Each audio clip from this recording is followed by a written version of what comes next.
Good morning friends. Pranjal classes में मैं नितिन शर्मा एक बार फिर आपका हार्दिक स्वागत करता हूँ। दोस्तों, आज है ना हम कोई चीज़ के बारे में बात करते हैं कि भाई केमिस्ट्री के बारे में हमेशा ये अवधारणा मानी जाती है कि ये जो सब्जेक्ट है ये बोरिंग है।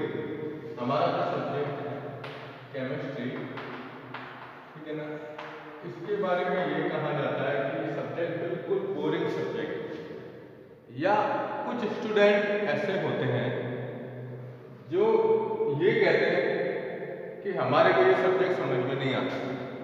ठीक है, सब्जेक्ट समझ में नहीं आ रहा है तो इसका मतलब ये थोड़ी हुआ कि ये सब्जेक्ट बोरिंग है। सही बात है ना। और हमेशा स्टूडेंट बात करते हैं तो कोई ना कोई ये कहता है कि भाई ये सब्जेक्ट जो है ना, इस सब्जेक्ट के अंदर मैं नंबर नहीं ला सकता, मैं ये सब्जेक्ट के अंदर नंबर नहीं ला सकता, या ये वीक है, मुझे बिल्कुल समझ में नहीं आती है। तो आज मैं इस बात पर एक छोटा सा अपन इसमें टॉपिक ले रहे हैं कि भाई ये सब्जेक्ट जो है ना, ये कैसे हम पढ़ें, ये किस तरह से हम इसके बारे में स्टडी करें कि इसमें ज़्यादा से ज़्यादा नंबर लाए जाए, है ना।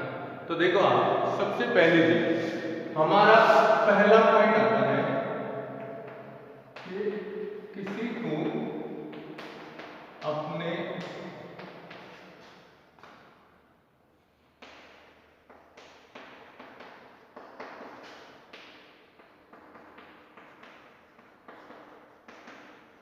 कोई भी स्टूडेंट किसी दूसरे को कभी भी ये नहीं कहे कि मेरा ये सब्जेक्ट वीक है।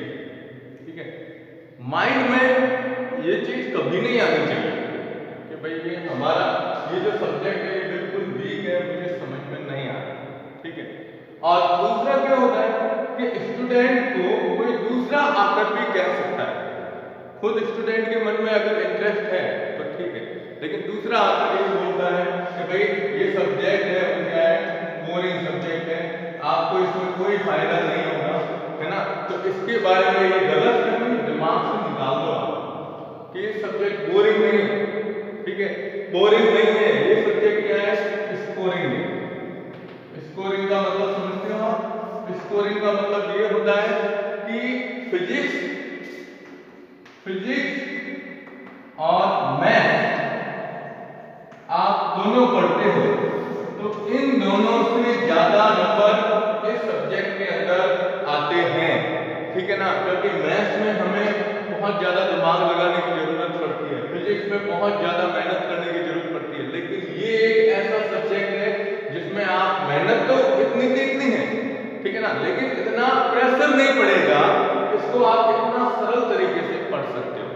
ठीक है, कैसे पढ़ते हैं वो मैं भी आपको बताऊंगा। तो हमारा पहला पॉइंट ये है कि दिमाग में आप ये मत सोचिए कि ये मेरा सब्जेक्ट जो है ना ये बिल्कुल वीक है, मुझे ये याद नहीं होता है।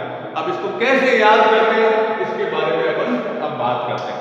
देखो, सबसे पहली चीज, जो स्टूडेंट 11th में आया है या जो अभी 12th में आए हैं, पढ़ रहे हैं, बोर्ड परीक्षा की तैयारी कर रहे हैं, है ना, तो 11th वालों रिजल्ट में देखते हैं विज्ञान में 100 में से 100 नंबर आते हैं, है ना। लेकिन उसके बाद जब ये 11th में केमिस्ट्री सब्जेक्ट पढ़ते हैं तो कुछ स्टूडेंट के दिमाग में ये चीज रहती है कि यार ये सब्जेक्ट ऐसा कैसा है, इसमें तो बिल्कुल थ्योरी है, थ्योरी को कैसे पढ़ेंगे, किस तरीके से पढ़ेंगे, है ना। तो मैं आपको सबसे पहली चीज यही कहता हूँ कि 11th में आने वाला स्टूडेंट जो होता है, 11th क्लास के अंदर जो स्टूडेंट आया है उसको सबसे पहले 9th क्लास और 10th क्लास जो होती है, 9th और 10th क्लास के अंदर जो साइंस में केमिस्ट्री के टॉपिक है, रसायन विज्ञान से संबंधित जो टॉपिक है ना, उनको बहुत अच्छे तरीके से एक बार रिपीट करना चाहिए। उनको रिपीट करेगा तो उसका बेस क्या हो जाएगा, थोड़ा मजबूत होगा, और बेस मजबूत होते ही ये विज्ञान ये सब्जेक्ट जो है ना ऑटोमेटिकली आपको अच्छा लगेगा, सरल लगना शुरू हो जाएगा। ठीक है, तो देखो सबसे पहला पॉइंट हमारा ये है कि 9th और 10th में आने वाले जो टॉपिक है, जैसे 12th में कोई बच्चा है या 9th से 10th में आया है इसको अपन पूछते हैं ना, किसी सूत्र पूछते हैं तो कि सर ये हमारे को याद है, इसका मतलब क्या हुआ कि 9th क्लास के अंदर उसने इन चीजों को ज्यादा टाइम नहीं दिया, है ना।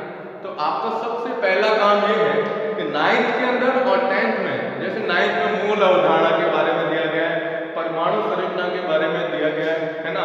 10th के अंदर आवर्त सारणी, रासायनिक अभिक्रियाएं, विभिन्न प्रकार के बंध। आप सबसे बेस्ट पॉइंट यही है कि जैसे बंध जितने भी हैं, रासायनिक बंधों के बारे में जो 9th और 10th में पढ़ा है, तो एक रासायनिक बंध के टॉपिकों को क्लियर करो, ठीक है। फिर सूत्र जो इनऑर्गेनिक के अंदर आते हैं, अम्ल, क्षार, लवण जितने भी, ये कौन कौन से होते हैं, किस प्रकार के इनके सूत्र बनते हैं, ठीक है। अणु सूत्र क्या होते हैं, अणु सूत्र के बारे में पहले से जानकारी है।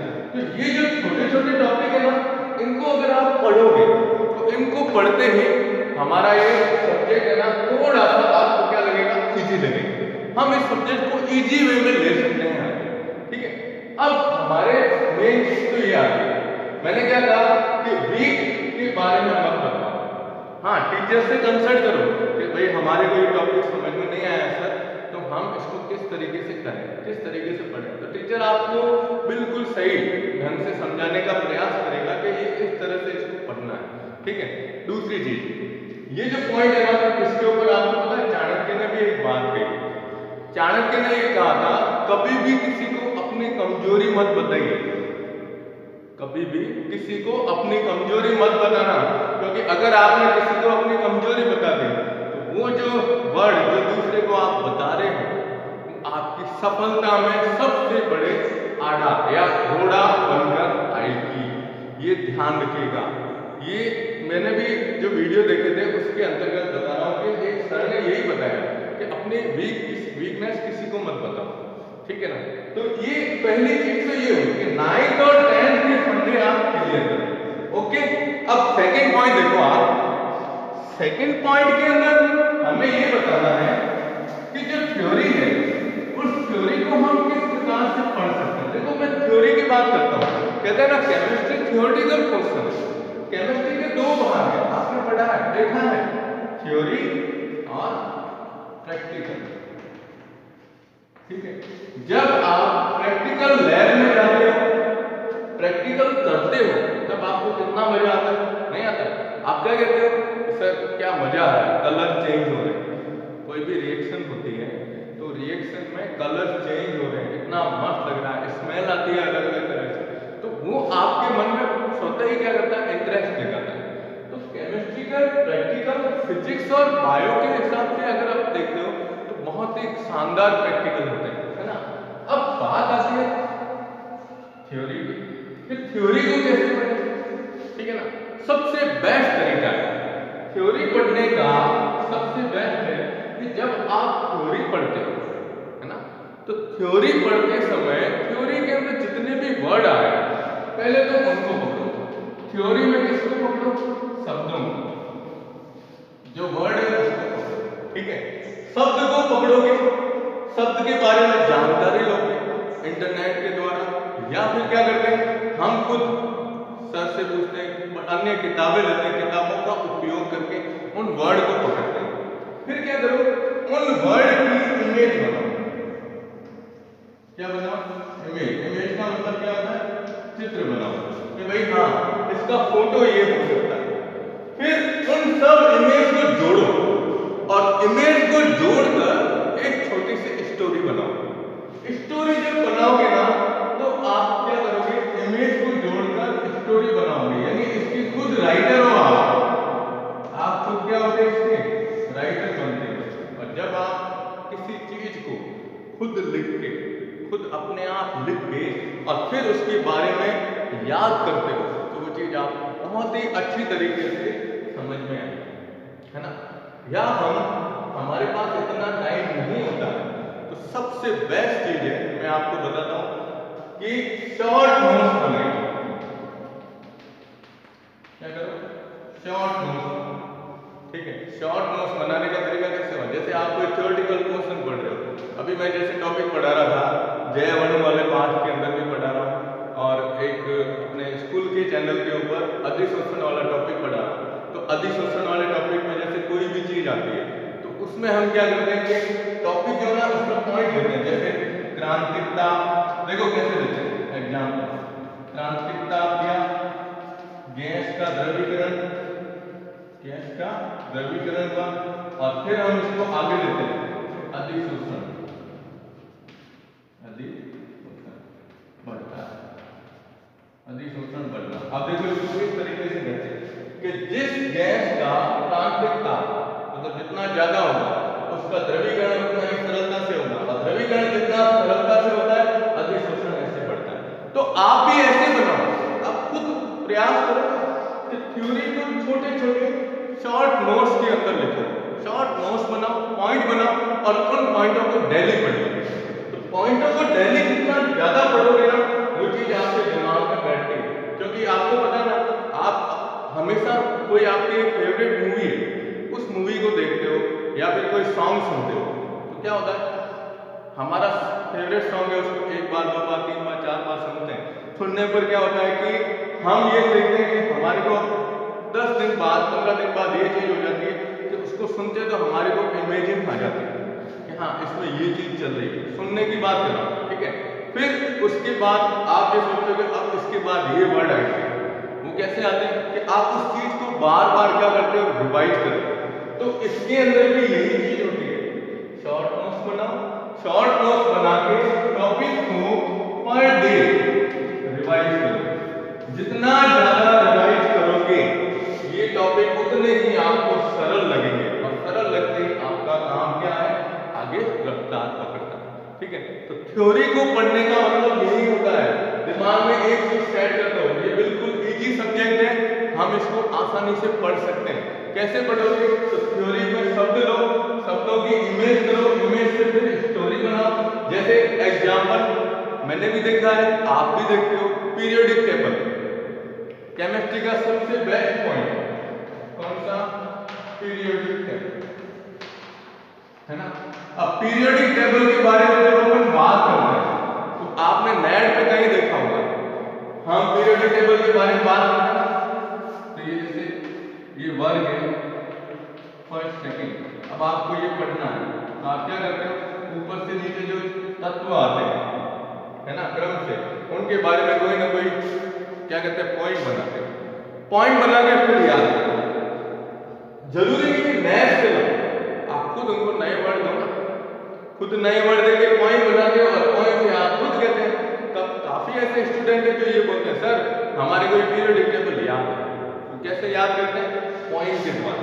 तो पीरियोडिक टेबल को जब आप पॉइंट के द्वारा याद कर सकते हो तो थ्योरी क्या चीज है भाई, थ्योरी आसानी से कर सकते हो आप।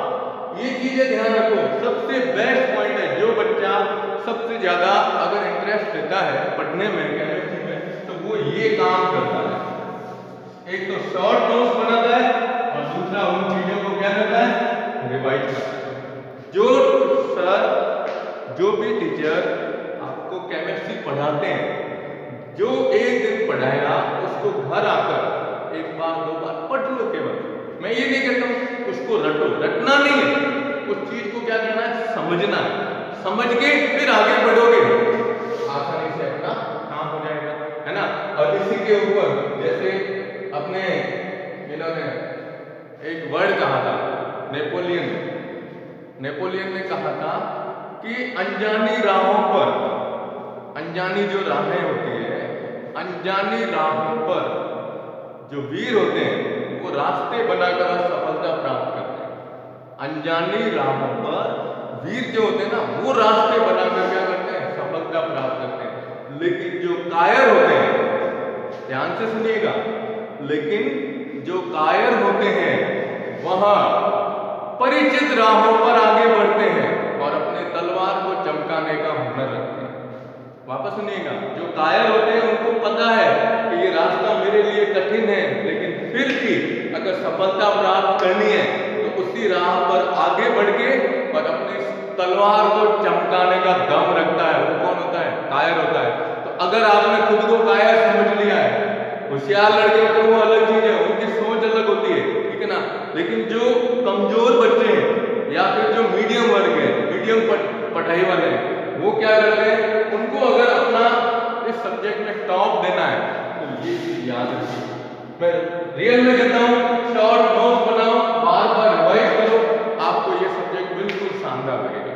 ठीक है, तो एक चीज हुई प्रैक्टिकल के बारे में, एक चीज हुई थ्योरी के बारे में। अब केमिस्ट्री का मेन पॉइंट आता है, वो है रिएक्शन, जो ऑर्गेनिक केमिस्ट्री के अंदर आती है। उसको कैसे करते हैं, देखो आप, उसको करने का सबसे बेस्ट तरीका मैं आपको बताता हूं। केमिस्ट्री के अंदर जो ऑर्गेनिक केमिस्ट्री है, सबसे मेन चीज आप क्या करो, ऑर्गेनिक केमिस्ट्री के अंदर जो थ्योरेटिकल पोर्शन आता है, थ्योरेटिकल पोर्शन में क्या आता है, जैसे फिजिकल प्रॉपर्टी, फिजिकल प्रॉपर्टी जो होती है, फिजिकल प्रॉपर्टी का मतलब क्या हुआ, भौतिक गुण। ठीक है, सबसे पहला काम आप ये कर लो कि भौतिक गुण इसके याद करो, जैसे गलनांक, क्वथनांक, है ना, और ये तो इनके बारे में सवाल आता है। या फिर आता है विलेय का, कि कोई कार्बनिक पदार्थ पानी में विलेय है या नहीं है, तो विलेयता क्या होती है, गलनांक, क्वथनांक। पहले तो थ्योरेटिकल क्वेश्चन जैसे मैंने अभी बताया वैसे याद करो। ठीक है, फिर आता है रिएक्शन। रिएक्शन याद करने का रासायनिक अभिक्रियाएं, रासायनिक अभिक्रियाएं जो होती है, इनको याद करने का सबसे बेस्ट तरीका मैं बताता हूं। आप जैसे कोई लेसन पढ़ रहे हो, ठीक है, तो सबसे पहला काम करो, उस लेसन में जितने भी फॉर्मूले आए, उन सब फॉर्मूले का, जैसे कोई लेसन लिया आपने, जैसे हैलाइड लिया, है ना, अब हैलाइड के अंदर जितने भी फॉर्मूले कौन कौन से जो भी आते हैं, उनका एक पेज बनाओ, एक पेज लो, उस पेज के ऊपर सारे फॉर्मूले ले लो, बड़े थोड़े बड़े अक्षर में, उसके नीचे उसका नाम लिखो, और जहां आप पढ़ रहे हो उसकी दीवार के ऊपर ये टॉपिक लगा दो। ठीक है, चलते फिरते उन सूत्रों को याद कर लो। ठीक है, पहला काम हमारा ये, उन सूत्रों को याद करने के साथ साथ जब आप रिएक्शन पढ़ते हो तो रिएक्शन में क्या होता है, ये जैसे क्रिया कारक है भी बनते हैं उत्पाद के अंदर, ये ना क्रिया कारक, ये क्रिया कारक किसमें बनते हैं, उत्पाद में बनते हैं। तो ये आपको रिएक्शन में सबसे मेन चीज ध्यान रखनी है कि ये उत्पाद कैसे बना है, रटना नहीं। क्या करोगे कि रिएक्शन में प्रोडक्ट कैसे बना, तो प्रोडक्ट किस प्रकार से बनता है उत्पाद, वहां आप क्या करो, एक एक स्टेप समझो उसको, कि यहां से ये चीज ऐसे हो रही है, इसमें ये बंध टूट रहा है, ये ऑक्सीजन है या कोई हेलोजन है, वो इलेक्ट्रॉन को ग्रहण कर रहा है। स्पेशली याद रखिएगा, जितनी भी अनुनादी संरचनाएं हैं, उन अनुनादी संरचनाओं को पहले से याद रखो। और सबसे बढ़िया फंडा 11th क्लास के अंदर जो ऑर्गेनिक केमिस्ट्री का टॉपिक है, कार्बन से संबंधित है, वहां कार्बन वाला पार्ट अच्छी तरीके से पढ़ लो। ठीक है, तो आप जब कार्बन वाला पार्ट अच्छी तरीके से पढ़ोगे तो आपको 12th की ऑर्गेनिक केमिस्ट्री बहुत ही इजी लगेगी। ठीक है, तो मेरे कहने का मतलब ये था, आज ये कोई स्पेशल क्लास की बात नहीं कर रहा हूँ, स्पेशल क्लास की बात नहीं है, क्योंकि मैं जब क्लास में जाता हूँ ना, मेरी एक्सपीरियंस बता रहा हूँ, जाता हूँ सर ये चीज समझ में नहीं आ रही, सर ये कैसा सब्जेक्ट है, कैसे पढ़ेंगे हम, किस तरीके से याद करेंगे, है ना। लेकिन मैं आपको बताऊं, मैंने कहा कि ये सब्जेक्ट हमारा स्कोरिंग सब्जेक्ट है, बहुत अच्छे नंबर आते हैं। अभी आप बोर्ड का रिजल्ट देखो तो बोर्ड के रिजल्ट में भी आप देखोगे केमिस्ट्री के अंदर नंबर बहुत अच्छे आते हैं। क्यों? क्योंकि आप क्या करो, उन चीजों को, जितने भी आपके स्कूल में, कोई भी स्कूल में पढ़ते हो आप, उसमें जितने भी प्री बोर्ड होते हैं, जो भी क्लास टेस्ट होते हैं, उनको ज्यादा से ज्यादा अटेंड करो। तो वो अटेंड करने से क्या होगा कि हमारा जो रिवीजन का काम है वो बढ़ता रहेगा।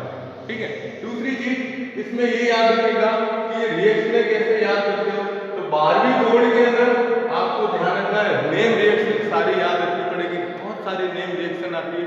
ठीक है, तो कुल मिला के हमें ये ध्यान रखना है कि कोई भी अगर आपको कहे सब्जेक्ट बोरिंग है, तो आप सीधा कहोगे कि ये बोरिंग नहीं है, स्कोरिंग सब्जेक्ट है, मैं इसमें ज़्यादा से ज़्यादा नंबर ला सकता हूँ। ला सकता हूँ नहीं, लाऊंगा। ठीक है, तो इसको सिंपल वे में पढ़िएगा। केमिस्ट्री को बहुत अच्छे ढंग से, थ्योरी को बहुत सिंपल सरल से सरल तरीके से अपनी भाषा में परिवर्तित करके और फिर उसको पढ़ने का प्रयास करो। अगर कोई चीज़ समझ में नहीं आती है तो आपको जो सर पढ़ाते हैं उन सर से 1 बार 2 बार 3 बार 4 बार उस प्रॉब्लम को सॉल्व करो। नहीं समझ में आता है वहाँ भी तो पता है, कोई स्कूल के अलावा कोई कोचिंग जाते हैं तो वहाँ पे सर को पूछो। वहाँ भी अगर समझ में नहीं आता है तो इंटरनेट है, हमारे पास गाइडलाइन बहुत बुक्स होती है, उन बुक्स से आप पढ़ोगे तो आपको ये सब्जेक्ट बहुत अच्छा लगेगा। ठीक है ना, तो आशा करता हूँ आपको ये मेरा वीडियो पसंद आया होगा। ठीक है, मेरे चैनल को ज़्यादा से ज़्यादा सब्सक्राइब कीजिएगा। धन्यवाद। और एक चीज़ और, सभी स्टूडेंट के लिए जो इस बार 12वीं बोर्ड अपने अभी जो परिणाम आया है, तो सभी स्टूडेंट को मेरी तरफ से बहुत बहुत हार्दिक बधाई, शुभकामनाएं। धन्यवाद। सब्सक्राइब कीजिए प्रांजल क्लासेस को और बेल बटन को दबाइए नए वीडियो सबसे पहले देखने के लिए।